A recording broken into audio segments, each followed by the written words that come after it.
Selamat sore, kita kembali di KPA Online Tamarin.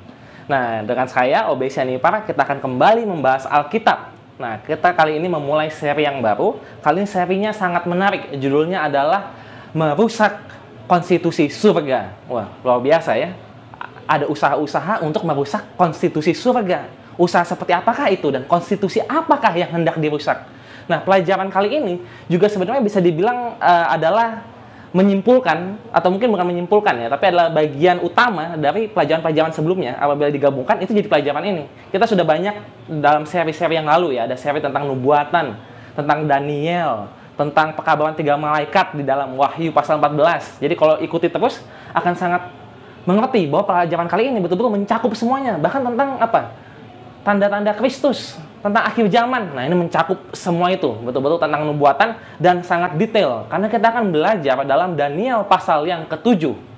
Nah, ini akan seru sekali ya. Jadi ada usaha untuk merusak konstitusi Tuhan. Nah, seperti biasa, kita akan bagi menjadi 2 bagian. Bagian yang pertama akan saya berikan latar belakangnya, utama dari Daniel pasal 7, akan saya beri judul adalah serangan terhadap hukum Tuhan.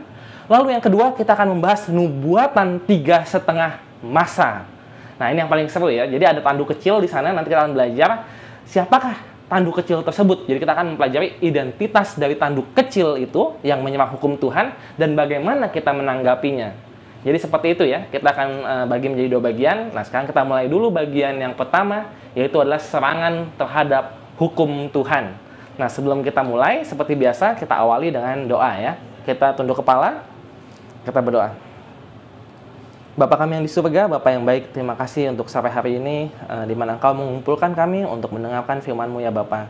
Tuhan, berkatilah supaya firman ini dapat memberkati kami semua, kirimkanlah Roh Kudus-Mu dan hikmat-Mu agar kami dapat mengerti segala firman yang hendak Engkau sampaikan kepada kami. Terima kasih Bapa, dalam nama Yesus, Juru Selamat dan Penebus kami. Amin. Baiklah, jadi kita akan membahas tentang apa? Tadi serinya tentang merusak konstitusi surga. Nah, bagian yang pertama adalah serangan terhadap hukum Tuhan. Nah, ini adalah bagian yang sangat penting. Karena ternyata perang dalam akhir zaman, itu kita pernah pelajari, ini bukan perang fisik. Tetapi betul-betul peperangan tentang hukum Tuhan. Ini kita bisa lihat di dalam Wahyu pasal 12, ayat yang ke-17. Jadi kita sama-sama buka Alkitab kita, siapkan Alkitabnya. Kita buka Wahyu pasal 12, ayat 17. Di mana ternyata betul-betul usaha-usaha iblis adalah untuk melawan orang-orang yang menurut hukum Tuhan. Nah, saya bacakan ya, Wahyu pasal 12, ayatnya yang ke-17. Maka, marahlah naga itu kepada perempuan itu, lalu pergi memerangi keturunannya yang lain, yang menuruti hukum-hukum Allah dan memiliki kesaksian Yesus. Nah, naga itu kita pernah bahas di seri-seri yang lama, bahwa naga itu adalah siapa? Iblis, atau setan. Dan dia yang ingin memerangi siapa? Keturunan perempuan. Perempuan di sini adalah gereja ya, gereja Tuhan yang benar. Nah, memerangi keturunan dari perempuan itu. Khususnya siapa? Kita tadi baca, yaitu keturunannya yang apa? Yang menuruti hukum-hukum Allah. Jadi khususnya di akhir zaman, orang-orang yang menuruti hukum Allah, mereka lah yang akan menjadi target utama dari naga tua itu. Dari iblis. Nah, jadi ada banyak usaha dari iblis ingin memerangi orang-orang yang menurut hukum. Tentu dalam banyak usahanya gagal. Karena orang-orang betul-betul pengikut Kristus yang percaya kepadanya akan terus mengikuti hukum Tuhan. Karena ada dikatakan di dalam Yohanes bahwa apa? Bahwa kalau engkau menuruti perintah-perintahku, maka engkau mengasihi aku. Nah, itu ya, ada dibahas di Yohanes pasal 14 kalau tidak salah. Nah, tapi kita nggak ke sana ya. Nah, jadi hukum Tuhan ini adalah sesuatu yang sangat penting. Konstitusi surga adalah sesuatu yang sangat penting. Nah, inilah yang sedang diusahakan oleh setan untuk dirusak. Kenapa? Karena kita pernah mempelajari juga dalam seri yang lain tentang awal dari kejahatan ya, tentang awal dari setan juga, di mana setan itu atau iblis ingin menyamai Tuhan, ingin melangkahi Tuhan, jadi ingin mengambil tahta Tuhan, sehingga pemerintahan Tuhan itulah yang hendak diserang. Jadi pemerintahan adalah terdiri dari tentu sang rajanya itu sendiri ya Tuhan. Mungkin udah susah ya untuk setan menyerang Tuhan. Mungkin saat menjadi ada Yesus di dunia masih bisa. Tapi setelah itu apa lagi? Itu umatnya dan juga hukum-hukumnya. Itulah sebabnya setan itu targetnya adalah orang-orang yang menurut hukum dan hukum itu sendiri. Nah, ini menarik ya. Nah, kita juga baca tentang dosa ya. Jadi setan itu ingin betul-betul memperbanyak dosa. Nah, apakah definisi dari dosa menurut Wahyu? Maaf, bukan Wahyu ya. 1 Yohanes ya. 1 Yohanes 3 ayat 4. 1 Yohanes pasal 3 ayat yang keempat dikatakan, setiap orang yang berbuat dosa melanggar juga hukum Allah, sebab dosa ialah pelanggaran hukum Allah. Nah, jadi hukum itu adalah salah satu kriteria yang menentukan seorang itu berdosa atau tidak. Jadi dilihat dari hukum itu. Nah, setan sekali lagi ingin memperbanyak dosa. Nah, kalau umat Tuhan ini sudah sangat setia, susah kan untuk dibuat berdosa. Jadi setan ternyata ingin dengan caranya yang licik, ingin merusak atau mengubah hukum Allah. Sehingga orang yang tidak mengerti apa-apa tanpa sadar melanggar hukum Allah. Karena dia kira, oh hukum Allah itu seperti ini, padahal salah. Karena sudah diubah dengan liciknya oleh iblis. Nah, ini ternyata sudah dinubuatkan. Ini akan kita pelajari dalam seri kita kali ini. Tadi saya sudah sebutkan Daniel pasalnya yang ke-7. Nah, jadi kita buka Daniel pasal 7. Di sini ada nubuatan bahwa setan itu akan mengubah hukum Tuhan. Kita buka Daniel pasal yang ke-7.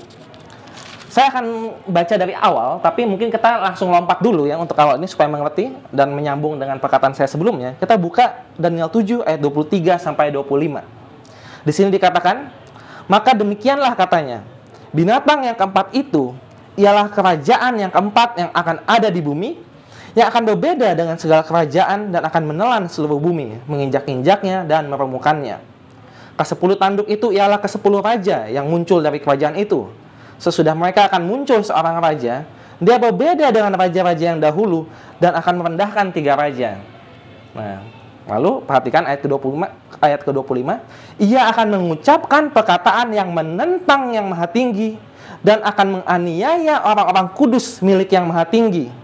Ia berusaha untuk mengubah waktu dan hukum, dan mereka akan diserahkan ke dalam tangannya selama 1 masa dan 2 masa dan setengah masa. Nah, jadi saya bacakan 2 ayat sebelumnya, 23 dan 24, supaya ada konteks sedikit. Tapi nanti kita akan baca dari ayat 1. Jadi konteksnya akan muncul seorang raja yang akan apa tadi di ayat 25? Menentang yang maha tinggi, menganiaya orang kudus. Nah, itu sudah saya bahas tadi ya. Lalu ini ia berusaha untuk mengubah waktu dan hukum. Dan mereka, orang-orang kudus itu diserahkan ke dalam tangannya selama 3,5 masa. Nah, nubuatan 3,5 masa akan kita pelajari di bagian yang kedua. Nah, sekarang kita mulai mempelajari nubuatannya sendiri secara lengkap di Daniel pasal 7 dari ayat 1. Di sini kita bisa melihat ya, ternyata di ayat 23 sampai 25 ada akan usaha untuk mengubah hukum dan waktu. Nah, tapi untuk sampai di situ, kita pelajari konteksnya supaya kita mengerti. Jadi kita pelajari Daniel pasal 7 dari ayatnya yang pertama. Nah, ini akan saya bahas dengan sangat lengkap. Kita baca ya, kita buka Alkitabnya sama-sama kita baca. Dikatakan di sini, pada tahun pemerintahan Belsazar, Raja Babel, bermimpilah Daniel dan mendapat penglihatan-penglihatan di tempat tidurnya. Lalu dituliskannya mimpi itu, dan inilah garis besarnya. Nah, jadi Belsazar itu adalah raja terakhir dari Babylon ya. Nah, ini di tahun pertamanya Daniel mendapatkan mimpi atau penglihatan. Lalu dicatat.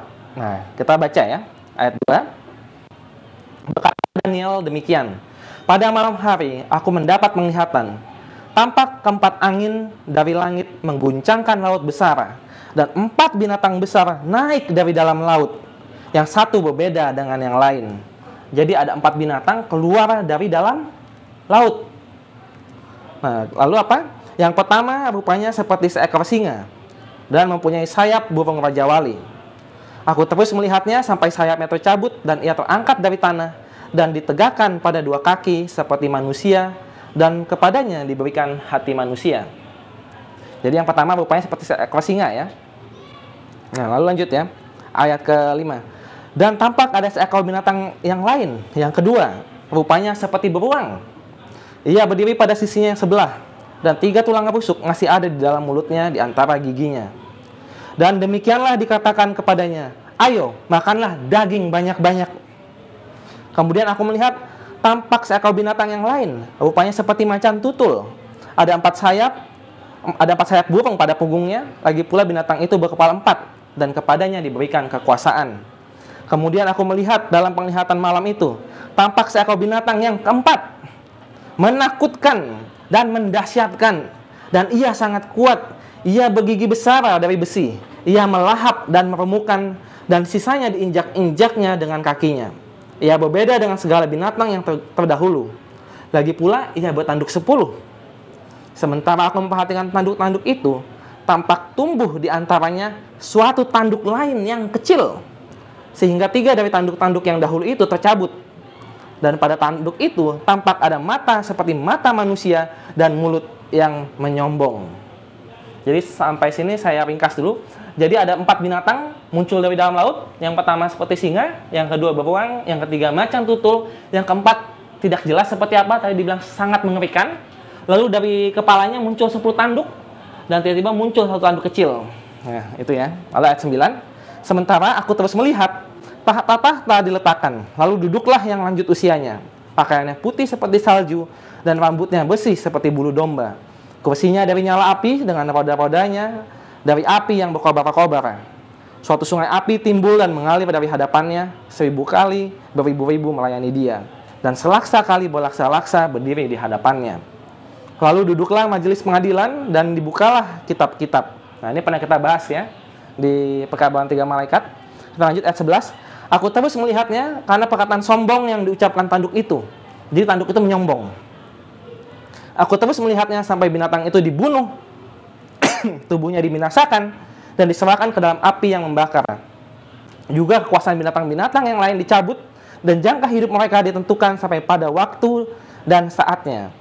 Aku terus melihat dalam penglihatan malam itu, tampak datang dengan awan-awan dari langit seorang seperti anak manusia. Datanglah ia kepada yang lanjut usianya itu, dan ia dibawa ke hadapannya. Lalu diberikan kepadanya kekuasaan dan kemuliaan dan kekuasaan sebagai raja. Maka orang-orang dari segala bangsa, suku bangsa, dan bahasa mengabdi kepadanya. Kekuasaannya ialah kekuasaan yang kekal, yang tidak akan lenyap, dan kerajaannya ialah kerajaan yang tidak akan musnah. Maka aku Daniel terharu karena hal itu, dan penglihatan-penglihatan yang kulihat itu menggelisahkanku. Lalu kudekati salah seorang dari mereka yang berdiri di sana, dan kuminta penjelasan tentang semuanya itu. Maka berkatalah ia kepadaku, dan diberitahukannya lah kepadaku maknanya. Nah, ini maknanya ya. Binatang-binatang besar yang 4 ekor itu ialah 4 raja yang akan muncul dari dalam bumi. Sesudah itu, orang-orang kudus milik Yang Maha Tinggi akan menerima pemerintahan, dan mereka akan memegang pemerintahan itu sampai selama-lamanya, bahkan kekal selama-lamanya. Berarti itu apa? Kerajaan surga ya datang ya. Jadi tentang akhir zaman. Tapi sebelum akhir zaman itu, ada 4 kerajaan utama. Nah, ini yang menarik ya. Lalu, ayat 19, lalu aku ingin mendapat penjelasan tentang binatang yang keempat itu, yang berbeda dengan segala binatang yang lain, yang sangat menakutkan, dengan gigi besinya dan kuku tembaganya, yang melahap dan merembukan dan menginjak-injak sisanya dengan kakinya. Dan tentang ke-10 tanduk yang ada pada kepalanya, dan tentang tanduk yang lain, yakni tanduk yang mempunyai mata dan yang mempunyai mulut yang menyombong, yang tumbuh sehingga patahlah 3 tanduk yang lebih besar rupanya dari tanduk-tanduk yang lain. Dan aku melihat tanduk itu berperang melawan orang-orang kudus dan mengalahkan mereka. Nah, jadi tanduk kecil ini apa? Selain menyombong tadi juga mengalahkan orang kudus ya. Ayat 2, sampai yang lanjut usianya itu datang, dan keadilan diberikan kepada orang-orang kudus milik Yang Maha Tinggi, dan waktunya datang orang-orang kudus itu memegang pemerintahan. Maka demikianlah katanya, binatang yang keempat itu ialah kerajaan yang keempat yang akan ada di bumi, yang akan berbeda dengan segala kerajaan, dan akan menelan seluruh bumi, menginjak-injaknya dan meremukannya. Ke-10 tanduk itu ialah ke-10 raja yang muncul dari kerajaan itu. Sesudah mereka akan muncul seorang raja, dia berbeda dengan raja-raja yang dahulu, dan akan merendahkan 3 raja. Ia akan mengucapkan perkataan yang menentang Yang Maha Tinggi, dan akan menganiaya orang-orang kudus milik Yang Maha Tinggi. Ia berusaha untuk mengubah waktu dan hukum, dan mereka akan diserahkan ke dalam tangannya selama 1 masa, dan 2 masa, dan setengah masa. Lalu majelis pengadilan akan duduk, dan kekuasaan akan dicabut daripadanya untuk dimusnahkan dan dihancurkan sampai lenyap. Maka pemerintahan, kekuasaan, dan kebesaran dari kerajaan-kerajaan di bawah semesta langit akan diberikan kepada orang-orang kudus, umat Yang Maha Tinggi. Pemerintahan mereka adalah pemerintahan yang kekal, dan segala kekuasaan akan mengabdi dan patuh kepada mereka. Sekianlah berita itu.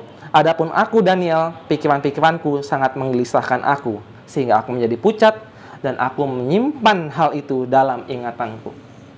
Nah, jadi apa yang sudah kita pelajari? Jadi ada 4 binatang keluar dari dalam laut yang ternyata melambangkan 4 kerajaan. Dan setelah itu apa yang terjadi? Dalam kerajaan yang keempat akan muncul 10 tanduk, dan dari 10 tanduk itu akan muncul lagi 1 tanduk kecil yang akan merobohkan 3 tanduk yang lain, yang dikatakan juga 3 raja yang lain ya. Di mana tanduk kecil itu apa? Akan menyombong dan menganiaya orang-orang kudus dan akan mengubah waktu dan hukum. Nah, lalu orang-orang kudus akan diberikan kepada tanduk kecil itu selama 3,5 masa. Sampai akhirnya nanti akhir zaman akan datang tidak lama setelah itu. Nah, untuk kita mengetahui apakah hukum yang diubah dan kapan itu terjadi, kita mesti mengerti dulu rentetan yang terjadi sebelumnya yang sudah kita pelajari. Apakah binatang yang pertama keluar dari dalam laut? Yang pertama adalah singa ya. Jadi kita ulang lagi sekarang dengan pengertiannya. Jadi di pasal 7 ayat 4 yang dibilang pertama itu rupanya seperti seekor singa, mempunyai sayap burung raja wali.